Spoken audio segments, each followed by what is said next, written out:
Hello everyone, welcome back to my mini blog. তো সকলে কেমন আছে? আশা করি খুব ভালো আছে, আর আমিও কিন্তু খুব ভালো আছি। তো আগের ভিডিওতে তোমাদের সাথে শেয়ার করেছিলাম রিয়াদির বিয়ের ভিডিও। তো ভিডিওটা কেমন লেগেছে অবশ্যই কিন্তু তোমরা কমেন্ট করে জানিও। তো এই ভিডিওতে চলো শেয়ার করি রিয়াদির বিয়েতে গিয়ে আমরা কি কি খাওয়া দাওয়া করেছিলাম। তো মেনুটা তোমরা স্কিপ করে দেখে নিও।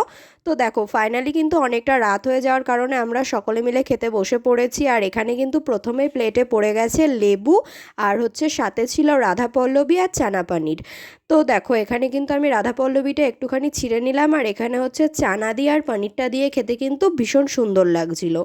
তো এখানে কিন্তু আমরা খাওয়া দাওয়াটা শুরু করে দিলাম, আর তারপরেই কিন্তু প্লেটে পড়ে গেছে সাদা ভাত আর সাথে কিন্তু ভেজ ডাল।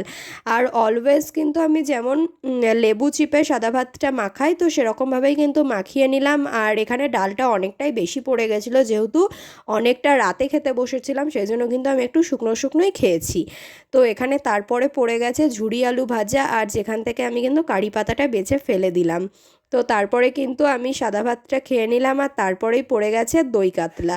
তো এখানে কিন্তু বললাম যে ডালটা যেহেতু অনেকটাই কিন্তু বেশি পড়ে গেছে, তাই জন্য কিন্তু আমি আর ভাতটা খাইনি, এখানে কিন্তু দই কাতলাটা একটু খেয়ে নিলাম।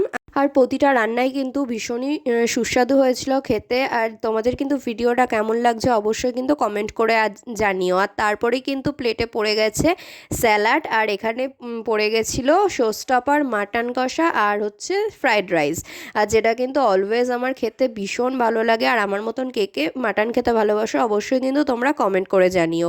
আর তারপরেই কিন্তু ছিল চাটনি, পাঁপড়, আর ছিল দু রকমের মিষ্টি, তো যেটা কিন্তু আমি খাইনি। তো চাটনি পাঁপড়টা খেয়েছিলাম। তো ভিডিওটা কেমন লাগলো জানিও। দেখা হচ্ছে খুব তাড়াতাড়ি তোমাদের সাথে আরও একটা নতুন ভিডিওতে।